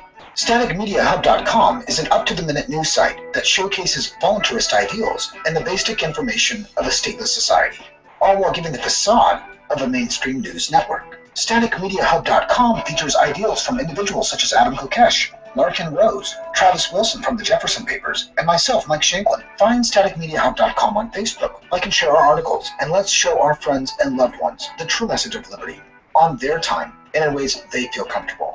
A mainstream feel with a practical approach. StaticMediaHub.com. Hi, my name is Leah. I'm a homeschooling mom, and I'm also an independent recording artist. I love heavy metal and Celtic and world music, and have a lot of fun fusing together different elements. I'm also a big believer in libertarian ideas, and I think it's crucial to communicate the need to fight for freedom and oppose tyrannical powers, whether it's in the form of political analysis or Middle-earth folk tales. It's an exciting day that we live in, and I hope to contribute, even in a small way, in the fight for freedom. Join me in recording and producing my third studio album at www.leahmusic.net. Barack Obama is trying to change political fashion. Barack Obama was seen Thursday wearing a black and gold flag pin sold at shinybadges.com. Obama has said his story wouldn't be possible if it weren't for the values that pin represents. Voluntarism is a philosophy of property rights and non-aggression. That's not our flag. If you wear the pin, then you're not a true patriot. Barack Obama does not approve of this message. Any similarity to any real president, alive or dead, is purely coincidental. To see quality liberty-themed Republicans, go to shinybadges.com. We accept silver, Bitcoin, and for a limited time, even Federal Reserve notes. This message was brought to you by the letter V. Join Daryl W. Perry on Peace, Love, Liberty Radio as he brings you news, views, and opinions. The show is live from LRN FM Studio in Keene. Sunday, 3 to 5 p.m. Eastern Standard Time. FPPRadio.com. Do you like gold and silver but don't want to carry around a bulky bag of coins? Would you like a more modern way to trade precious metals? Try Shire Silver Cards. They fit in your wallet just like credit cards but contain real value. Get some at shiresilver.com and enjoy the convenience of a better bullion. Americans are so rebellious. Calm down and listen to two composed Canadians. Notice how you end up with police cars burning in a Canadian city. Marriage? It sounds about as smart as straight marriage. Political action! No thanks. Ed and Ethan, weekends on the Liberty Express. There's typical Canadian media. Just slather that donut with maple syrup. Sorry. Got a moose? Got my free baconectomy at the clinic. Want to take a ride on my Zamboni? And then there's Ed and Ethan. So what's the solution, Ethan? Well, according to Keynesians, we bury a bunch of money in the ground, we'll all be rich when we dig it up. Weekends on the Liberty Express.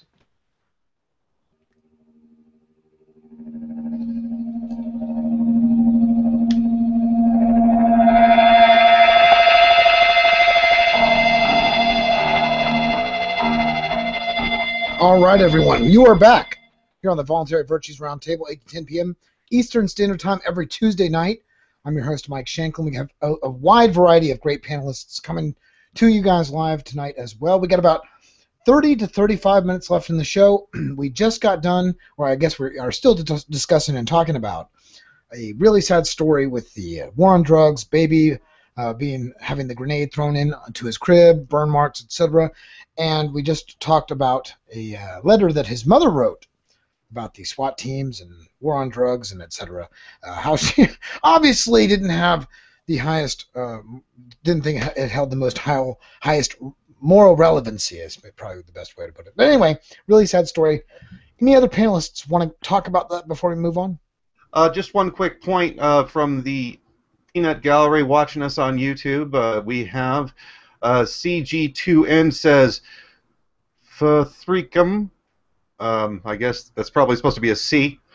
And Chris Putnam says, I'm like 20-30 minutes behind the live feed, but the Canadian festival needs to be called the Sam Squanch Festival, making a reference to Trailer Park Boys. Sam Squanch Festival. Oh my, that's perfect. Sam Squanch. Yo, it's happening. It's going down. We're gonna go Trailer Park Boys for life. I'm gonna find some old shitty trailer park. We're all gonna just go hit it up there. Who needs to go into the woods when we could live in a trailer park? That's anarchy. Well, a trailer park party. That would be awesome. Great comment, Chris.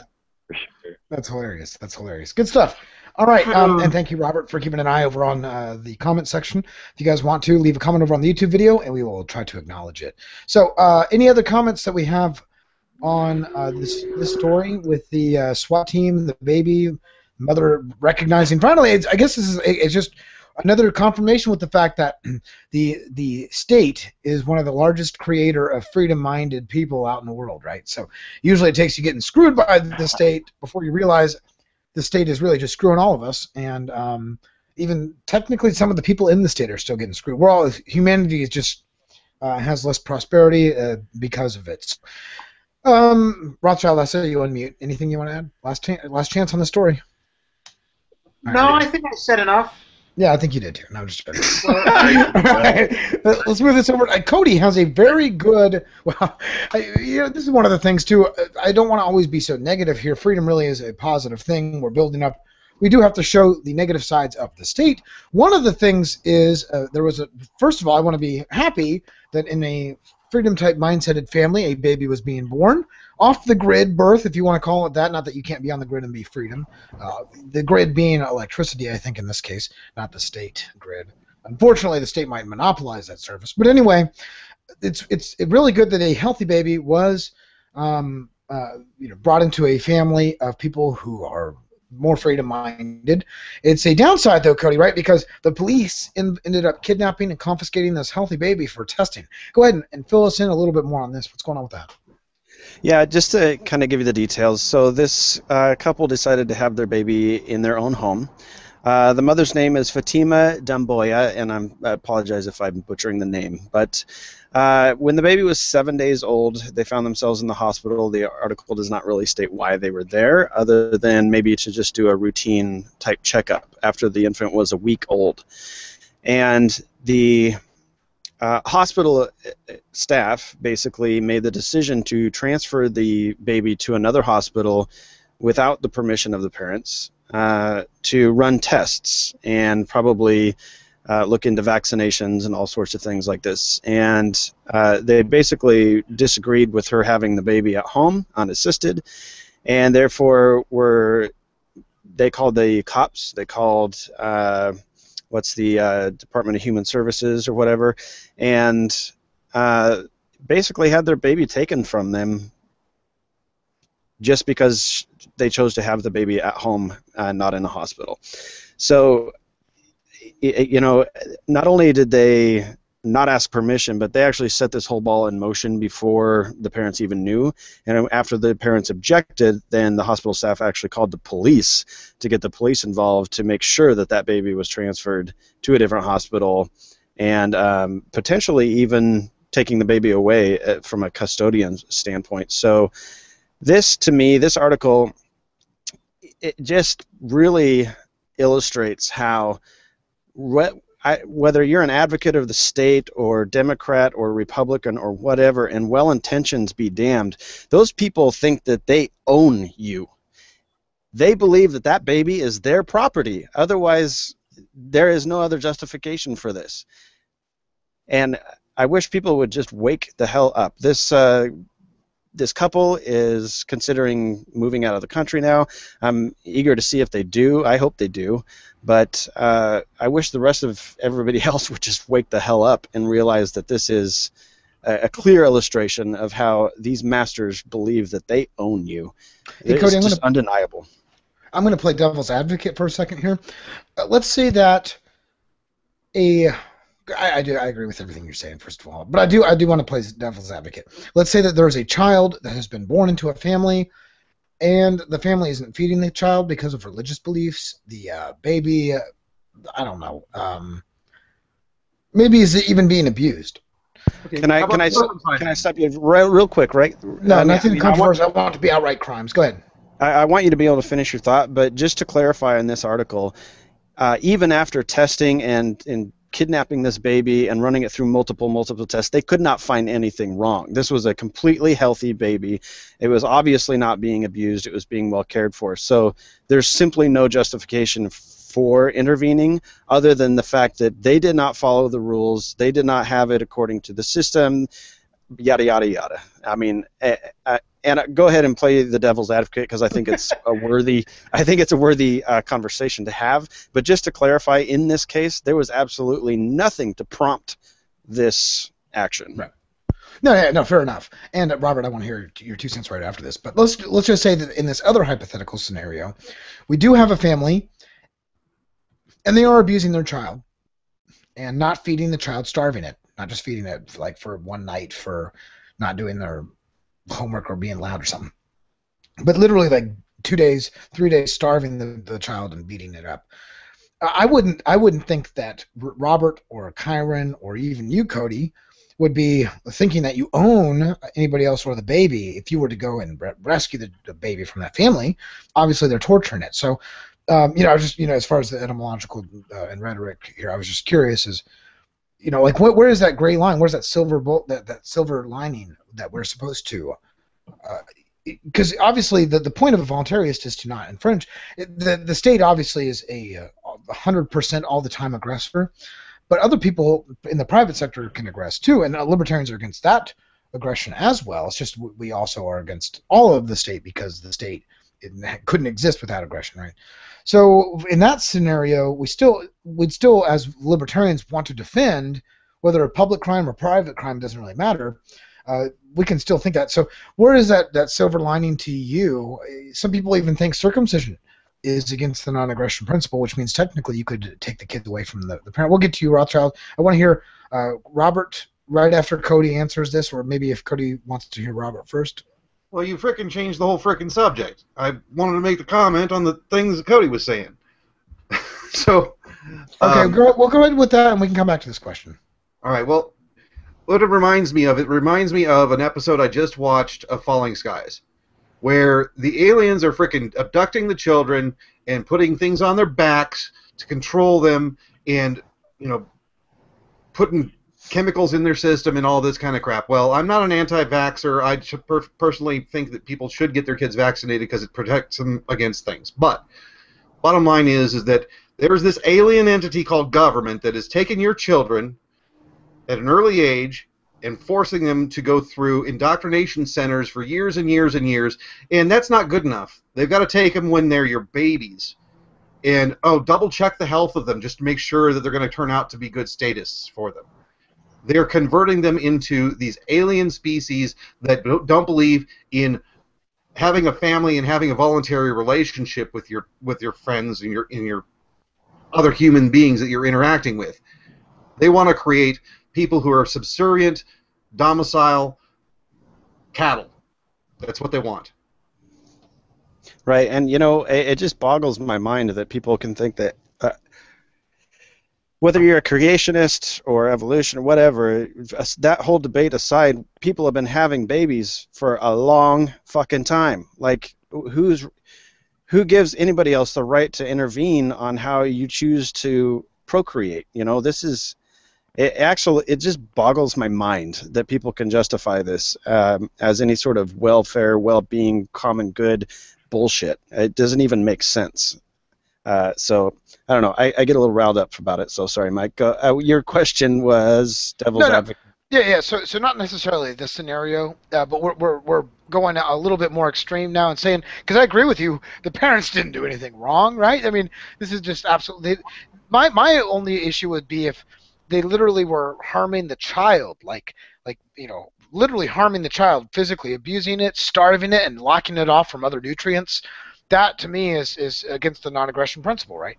And right. So that's the only reason I would ever do anything. Obviously, there's no infringement, but I'm kind of taking this story and moving the goalposts a little bit and asking, well, where can a libertarian get involved into somebody else's to protect another child? Because there's obviously a disparity of power between adult and child, right?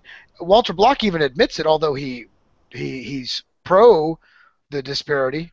So, I'm curious to, when do you guys think it's okay for, like an infringement? Because obviously circumcision is another one of those topics where some people say it's an infringement of the non-aggression principle, which means they technically feel like justified in taking the kid away from the parents. In fact, I know some voluntarists who would take a child away before it was circumcised because they thought they were doing the right thing. So, this is the question here, this gray continuum, the silver lining area. Go ahead. Well, I think it was Walter Block on your show, actually. Sorry, Robert. I didn't see you were talking. Walter Block, I believe, that was on your show, Mike, not long ago, talking about this continuum of the philosophy in here, that it's very hard to make a distinct line here. But that it's, when we talk about the non-aggression principle, and this is something Kyron and I were just discussing on Facebook a little bit ago, People who want to argue the non-aggression principle almost always leave out the word initiation. It's the initiation of the use of force that we are against. And so if a parent is being abusive, they're the ones that are initiating force, not the person who's going to go not kidnap, but take the baby out of that harmful situation. So a third party intervening on a helpless person is a form of self-defense, in my opinion. However, like Walter Block was saying, it's a very gray line continuum. Where do you draw that line? I don't know that circumcision, even though I'm not an advocate for it, I don't know that that is that line. I don't know that taking a baby from somebody because of that is justifiable. I know that my parents made a lot of mistakes. Any one of them, you could point out was a violation of the NAP, but that doesn't mean that it warranted me being taken out of the house, So, it's a tough question to answer. Mm-hmm. I'd say that the majority of the people who are born would probably be best if they had their maternal parents raise them, if their parents are going to be able to give them that proper kind of lifestyle, whatever that may be. It's different for everybody, but so long as you could say that me taking them away from their parents is going to create a better person than they could, then I guess so. I guess that's where that gray lining is, or whatever. I've had an argument with a friend of mine who is he's libertarian with a big L, but he's finally coming along to support anarcho-capitalism, but he doesn't believe it can actually happen, and so he's willing to accept the minarchy that he espouses. But bottom line is that I said that there is no such thing as a social contract with the government, and I believe that there is no such thing as a social contract between a parent and a child. The parent has an obligation to take care of the child because the parent forced upon this child this life and is required to provide the necessities to take care of that life. Just like if I were to shove you into a lake and you are unable to swim, I have created an obligation to myself to save you from drowning. This person has put this innocent child into a situation where they will die without their assistance. They have created a positive obligation to themselves that they have to address. And if they refuse to do so, then there is a contractual obligation that is broken there, and the use of force is now acceptable. Now, any number of people can come into this situation and accept agency upon themselves for making this action and interfering, whether it be a child advocacy group or whether it be the insurance company that they are a part of, that they happen to be subscribed to. Whatever agency wants to come in and take action to prevent the harm coming to this child can do so because of the breach of contract. It is not just a self-defense or defense of others action. It is actually the person has created an obligation that they're not fulfilling. So if you don't want to have a freaking kid and you don't want to take care of the kid, don't have a kid. There's plenty of people out there who want a freaking kid. Yeah, I sort of agree with Robert in that in large part. Although I would say in terms of, let's say, the circumcision question, my response would be I think it would, look, my parents gave me a circumcision, and maybe on the late after-hour show I'll prove it. Kidding. But I would be pissed if I was taken away from my parents. And a lot of people would be pissed if they were taken away from their parents because they were circumcised. But I think it's legitimate, since it is a violation of the non-aggression principle, for the child to seek damages and restitution when you know. Absolutely. That's exactly right. That's how they're going to come back and stop this crap from happening. Cutting the children's bodies and taking away healthy flesh from a person You know, why not cut off their pinky? Because you know what, pinkies are fit. You know, they just look wrong. Give me a break. So, take the appendix out from birth. Yeah, take the appendix out. Take their tonsils out. All this crap. So if the child wants to, you know, the child gets to be the age of, you know, establishing their own personal self-ownership, and they've taken whatever sort of test or whatever it is that we require for somebody to claim self-ownership, then they can file a lawsuit against their parents and take whatever percentage of their assets they can get in court as a result of having been mutilated by their parents. So are we saying that we can't prevent it then though? Like, is it unjustifiable? You know, so for that, I think it depends how you prevent. I don't think like the person from them. Right, unless they're like really abusive, like, you know, extremely abusive, where the child's gonna be like fucked up for the rest of his life. But even right, well, that's the argument with the argument right now with the argument with the injections with this baby being taken away for those tests is that this is something life or death. This isn't something like a circumcision. So were they justified then in protecting this kid? No. No. In this particular case, it didn't appear to be life or death. It's simply that they didn't follow the rules of that state. You know, like I said, after all the testing, they found absolutely nothing wrong with this baby. There was nothing to indicate that there was anything wrong with the baby. It's simply that they did not follow the rules. Yeah, and this is one thing I want. Okay, Kyron, go ahead. They actually caused the harm to baby, you know, because the baby was breastfeeding, and they held the baby and essentially for hours. The mom, who was a breastfeeding mom, wasn't able to eat and, you know, nourish her body to then be able to. I find it interesting that, you know, this article has made it here. I posted it probably about like 3 weeks ago, and it's a black woman, and they took pictures of her giving birth and home because it was a very like impromptu delivery. They had everything set up to do a home birth, but I believe their like birthing tub broke or pump broke at the time of the delivery, and yeah. When was the last time you met a white person named Fatima? Huh? That was a joke. I said then they probably didn't even know if it was her kid. Probably thought they stole it.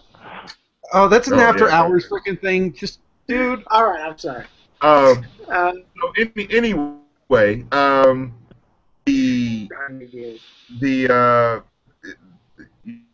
off here a little bit, but that they would come and do this to this woman, and your question right quick, Garrett, does taking a child out of the home cause more good than it does harm? Are they, you know, that's where I would, you know, sort of draw the line personally. Would you actually cause the trauma of breaking into their home and you know, taking them from their family cause more trauma than actually what's being caused to them in the home? And yeah. Well, I was just going to say, I think, you know, the reason this happened was because the legal system that creates this set of codes of laws that are supposed to be followed by the police officers and law enforcement, etc. That system has, you know, all the moral hazards and negative externalities that go into creating law today. It would be much different in a free society, right? So it's so funny because some people will say, you know, it'll actually be very similar. Some of the laws will be similar, and some of them will be nowhere even near the books of a free society. And this is one of those ones that I see that would only get in the way more, and that most people wouldn't want to pay for these types of laws, right? There comes a time, right? You know, it goes back to the whole argument of opportunity cost. If you have to actually write the check for the war on drugs every month, there would be no war on drugs, but they can finance it onto our great-grandkids, onto inflation, so most people don't see it. You know, they don't have to write a direct check for the war on drugs. If they did, there would be no war on drugs. Well, it would be something like this, similar to for this law as well, I assume. Nobody would say, well, let's go harass this other peaceful family because our testing methods weren't the way that we thought. It's a healthy baby. They aren't abusing it. No, there is no infringement of the non-aggression principle here. They're not even circumcising the baby, right? So it's like there is literally nothing there that would incentivize a private security firm to create a costly law that would cost them more money. They wouldn't want this, but of course the state and the politicians can only get their paycheck if they continue to write these ridiculous laws, which they need to have the illusion of their hierarchy, their hierarchy-based system there in the first place. So that is why the laws are there, is because a state society or a statist system, I should say, not much the society, but at least the system itself, will try to continually add on these inefficient, grossly horrific laws that infringe on other people, whereas a free society would actually have to answer to a legal lawsuit, a civil suit in the other direction, whereas once again there's no accountability or responsibility held by state actors. So that's my 2 cents. The laws themselves would not even be set up in this way in a free society. You're good. Go ahead. And my last point on the subject is that with children being born at home, with people collecting rainwater, with people growing their own food in their front lawns, there just seems to be this concerted effort to make sure that the last bastions of what I see as humanity and humanity's connection with ourselves as creatures that are connected ultimately to the life-producing processes of this planet, there seems to be a concerted effort to cut that sort of umbilical cord that we have with the planet, and basically have us in some CAFOs or like some sort of pork producing, Tyson factory type setup as far as what it means to be human. I mean, people may call that conspiracy theory, but I mean, when they're locking people up for collecting rainwater, when they're locking people up and making them connect to the grid, when they're living perfectly fine, for giving birth at home and raising children, which people have been doing for the last fucking million years, call it what you want. Fuck you. Kyron, I agree. The state doesn't want people who are self-sufficient individuals. It doesn't make any sense. It doesn't make any sense for them to want people who don't need to go through them. The state understands if I want to buy food, I'm going to have to go through this business, which then they can tax, right? It's not that people who are self-sufficient don't like capitalism. It's the fact that they don't like having to go through the state-controlled version of it.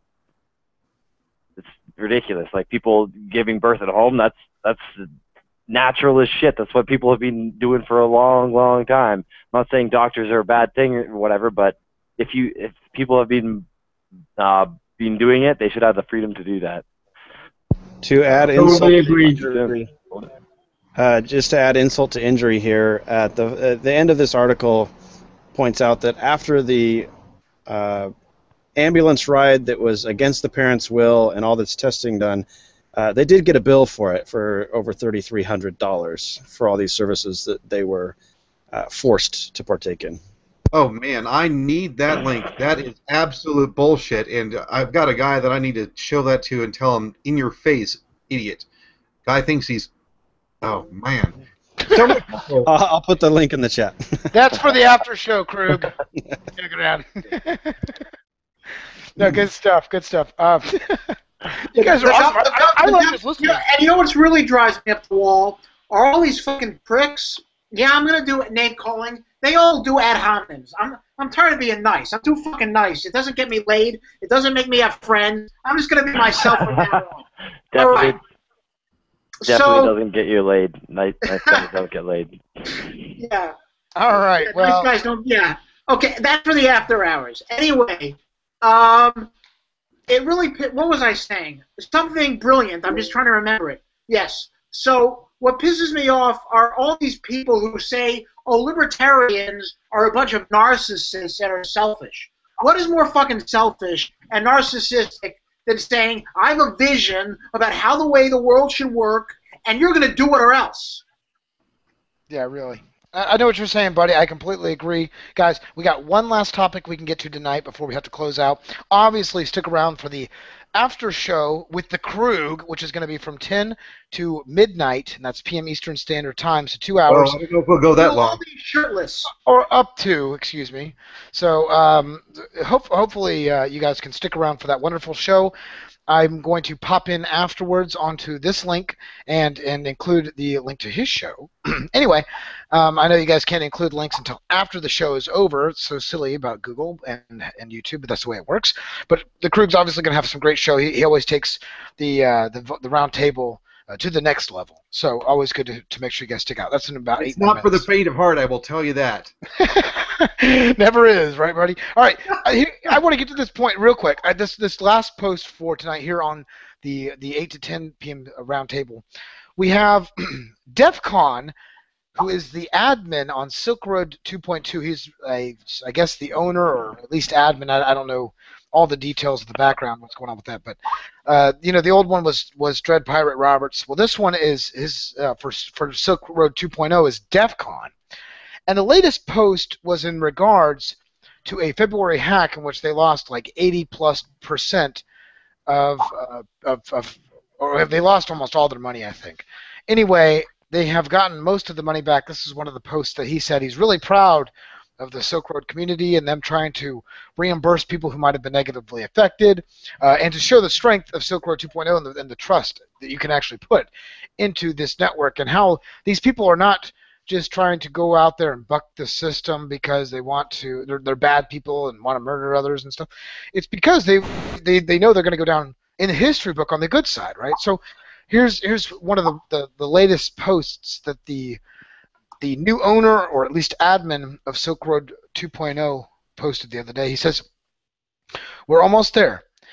In less than 30 days, I will be drafting an unprecedented announcement that your resilience made possible. The announcement that Silk Road has repaid almost all the victims of our February hack. Or repaid all victims of our February attack. As of today, May 27th, 2014, 82.09% of all victims of the February hack have been fully repaid. In June, the world will be reminded that when faced with adversity, Silk Road's community doesn't run, we unite. Our enemies may seize our servers, impound our coins, and arrest our friends, but they cannot stop you, our people. You write history with every coin transacted here. It is unprecedented for any entity, Darknet or ClearNet, to completely repay the victims of a Bitcoin hack. We are sending a clear message of integrity and justice louder than the slander our oppressors can push into the news. History will prove that we are not criminals, we are revolutionaries. We are slaving to transform a notoriously violent industry into a safe online marketplace, removing the risk of face-to-face transactions. We do not steal the people's money like Goldman Sachs, Citigroup, and Morgan Stanley. We bail each other out with our own sweat. We are not puppets of fear or greed. We do not run like the cowards at Mt. Gox, Tor Market, or Sheep. Silk Road is not here to scam. We are here to end economic oppression. Silk Road is not here to promote violence. We are here to end the unjust war on drugs. Silk Road is not here to submit to authority. We are here to defend a foundational human right, freedom of choice. Silk Road is not a marketplace. Silk Road is a global revolt. When the news hit that everyone has been repaid, do your part to help tear down the world's misimpressions about what our movement stands for. 4 months of everyone's hard work has almost generated one spark. Throw it into the petrol. Be prepared with your throwaway accounts. Tweet, upvote, blog, email editors. It is an honor to serve you.